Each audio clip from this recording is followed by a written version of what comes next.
Ever since the Lamborghini URUS, family SUVs have become even more unpractical than they've ever been.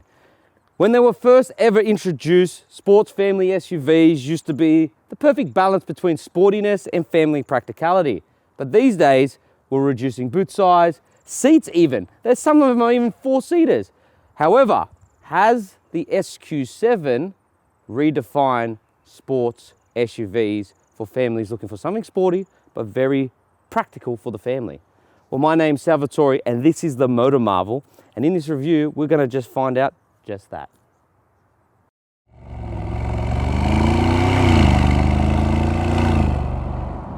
So what has changed on this 2024 SQ7 facelift? Well, the front end has had a redesign. You've got a new grille now. You've got a new redesigned front bumper. You've got matrix LED laser lights, the Audi ones that do a little bit of a dance for you.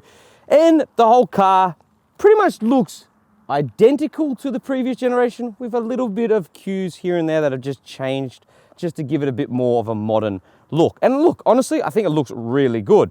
One thing, however, which I do find disappointing is why isn't there an SQ7 badge on the front here? I do like, however, these updated Audi rings. That looks really nice. And also the black effect on this car is thanks to an upgraded package, which is the black pack, which gives you gloss black at the front there, gloss black mirrors around the window sills, even the roof rails, and even the rear diffuser. Which brings me on to this car's option pack. So, what is this car optioned with? Well, practically everything. For starters, this car costs just over $174,000 before on-road costs, without any options on it. With the options this has on it, it's priced at $209,000 before on-road costs. And let's have a look at what those options are, guys.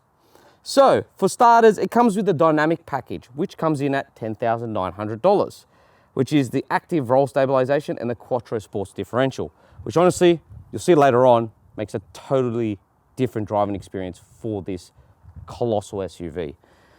Then the sensory package, which comes with the Bang & Olufsen sound system, again, totally worth it, and some other stuff, which I'll show you later on, and the 22-inch alloy wheels, and the black package that you see on this example, and the matrix LED headlights, and a couple of other things.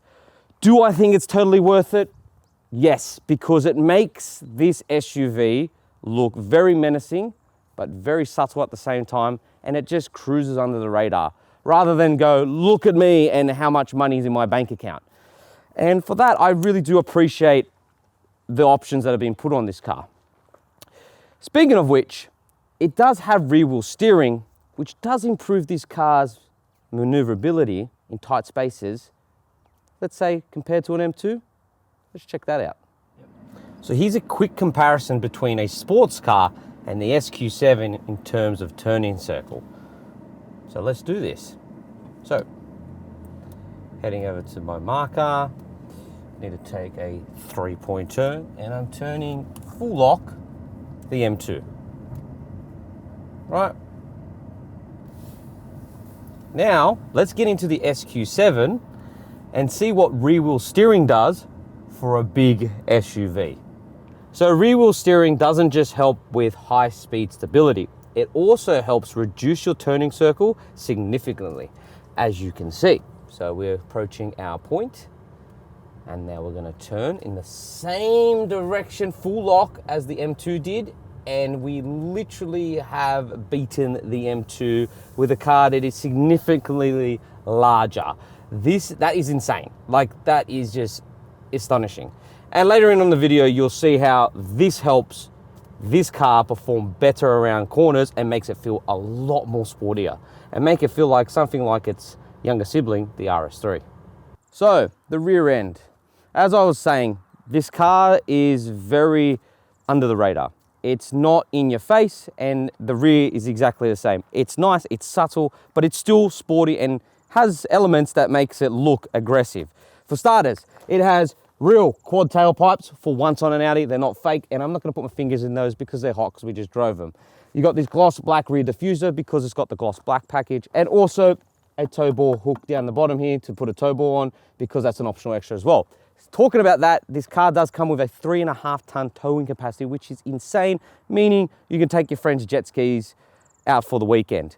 Then coming back up here, we've got these LED rear tail lights, which are really nice, and they do a bit of a dance for you when you turn the car on. Talking about boot capacity, because let's be honest, this is a family 7-seat SUV, electric tailgate by the way, there is plenty of it. You got 705 litres of boot capacity, plus there is a button here to lower the rear end for you, as it has air suspension, to make it easier to load things in. To make things even easier, the back seats, well, the third row, are electronic.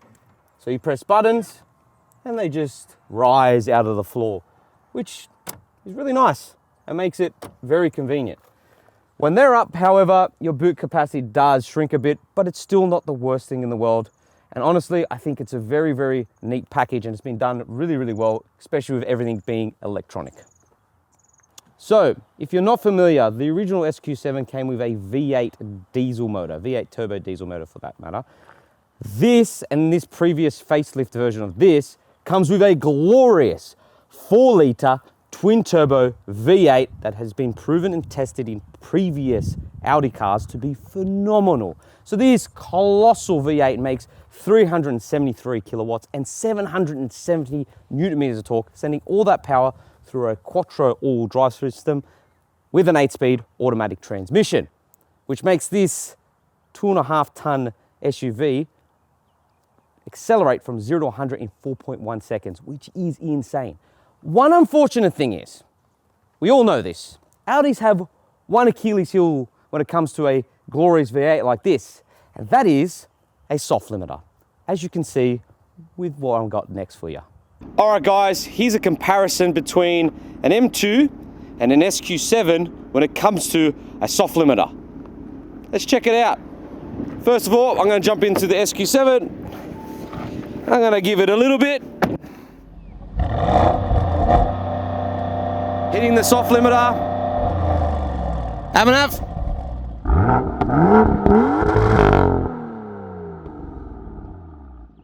That's unfortunately what a soft limiter does. Let us know in the comments what you think sounds better. Okay, so what's the general consensus on this interior? Well, let me be honest, it is a really, really nice place to be. It's finished off in really high-end materials. As you would expect, it is an Audi. So you got this leather dash, the leather that goes on top of the doors, then you got Alcantara in the doors, and then you've got, you know, this gloss black piano effect throughout the cabin, across the dash and everywhere else, and this aluminium effect as well. It looks really sophisticated and modern, and it just really makes the cabin look like a very high-end cocktail bar, which I do really like. What I also like is the fact that you don't have a huge iPad on the dash. You've got this very reasonable infotainment screen that comes with Apple CarPlay and Android Auto, and then you've got Audi's digital driver's display, which honestly is the best on the market. It's the best because when you go to view it and you want to put a map, you get the full map integration on there, and it just makes it looking at where you need to go very easy. You don't have to look here. It just works really well. Audi's done it the best. I'm sorry everyone else, they just have, right? Then you've got the Bang & Olufsen sound system, like I said, where the tweeters rise from the dash when you turn the car on, which is fantastic and just makes this car feel even more exquisite and more expensive than what it is. I really do like that. And then you've got this Alcantara roof lining, which adds to more class and elegance. So I really do like that as well. In terms of some stuff that actually grinds my gears, now you've probably noticed this, is that there's two screens here. The second screen is your climate control functions. Now, realistically, this doesn't work in the real world. Like, theoretically, it looks awesome, and you think to yourself, this is mad, but practically speaking, it's the most annoying thing to use, because when you're driving and you're trying to change the climate controls, you have to look down because the haptic feedback buttons sometimes don't work, which frustrates me so much. Physical knobs and buttons, please just bring them back. There is a physical knob for your volume control, which is really good, thank God, and you have a physical gear selector, not a swivel wheel, not buttons. So thank you, Audi. Another thing that's irritating too as well is there is no storage in your center glove box. What is this? Like, is this room for mice? Like, it's stupid. Like there is a wireless phone charger, great, and you've got charging capabilities for your phone through here, through 2 USB-C ports, but there's nothing else here. That's big enough for my keys and that's it, and my phone. So, oh, and also, don't leave your phone on there for too long. It does get very hot. Thing to note as well is the steering wheel is gorgeous. I love this Audi steering wheel, and I like the fact that it actually has physical buttons rather than haptic feedback buttons like on most Volkswagen Group products. So these are great. They work and they do their job correctly. Your seats are massaged, heated and cooled, which is fantastic for long journeys and makes it really enjoyable to sit in these things for a very long time. Plus, I love Audi's seats and these diamond padded seats. They look awesome. Also, with the package that this car comes with, you get this red stitching on the dash and you get red seat belts, which make the car go faster. No, not really, but let me know in the comments, do you guys like the red seat belts or do you think it's a bit wanky? I like it. I think it adds to the sporty vibe that this sports SUV is trying to embody. Let's go check out the rear. Okay, so this is where it's gonna make or break this SQ7. That's in the rear here and in the third row, because after all, like I said at the start, these high performance SUVs are becoming less practical and more about high performance and handling and speed. This is where the Audi wins. You've got plenty of knee room. That driver's seat's in my driving position. I've got plenty of room to stretch out and put my feet underneath this seat in front of me. I've got plenty of headroom. Plus both outboard seats are heated, which is insane. You've also got dual climate controls down here with this panel here, haptic feedback buttons, charging capabilities down the bottom here. You've also got vents integrated into the pillars and down here, which makes cooling the back really easy and convenient. You've also got massive door bins for the kids, integrated blinds for the bubba, and those door bins, however, are at the front as well, and they're big enough to store anything you chuck in them, which is insane. You've also got 2 cup holders right here in your center armrest. Then you've got ISOFIX anchor points down here, top tether points up here on both outboard seats. However, I don't think this is the best solution to covering your ISOFIX points. I can see kids grabbing this and using it to hit each other when mum and dad are in the front. Audi, it would have been better just to have something else. I think this is a recipe for disaster for families, so don't know why you've done that.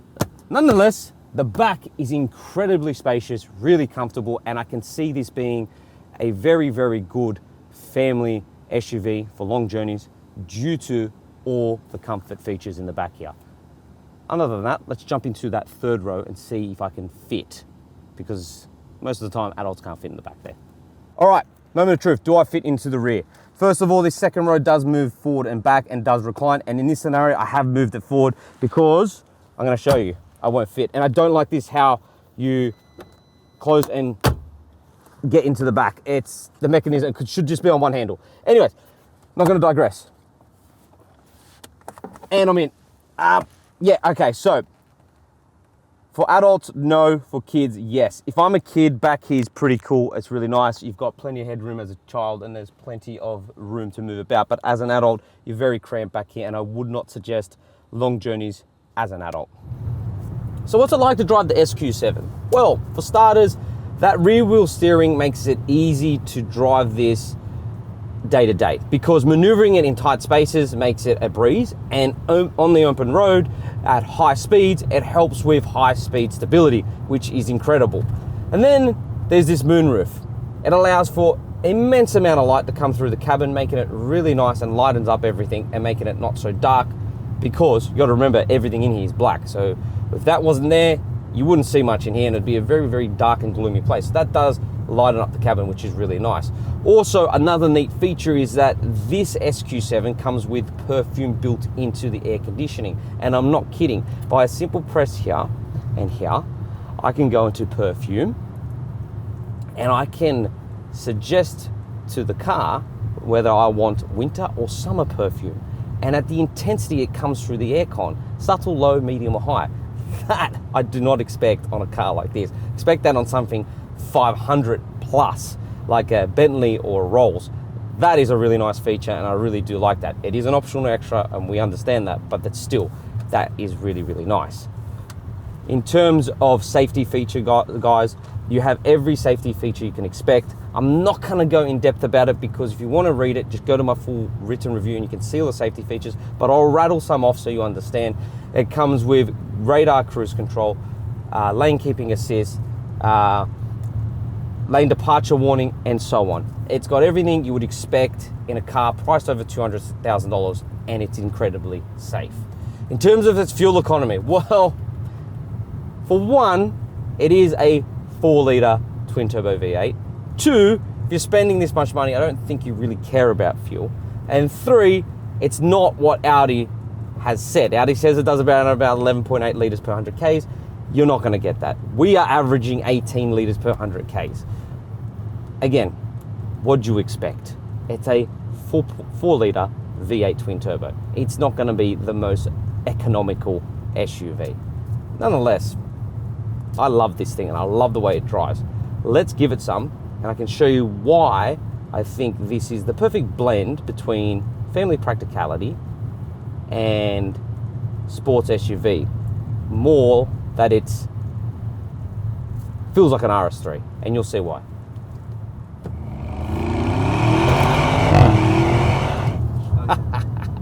I just sent Abinav's phone backwards because of that. Sorry, bro.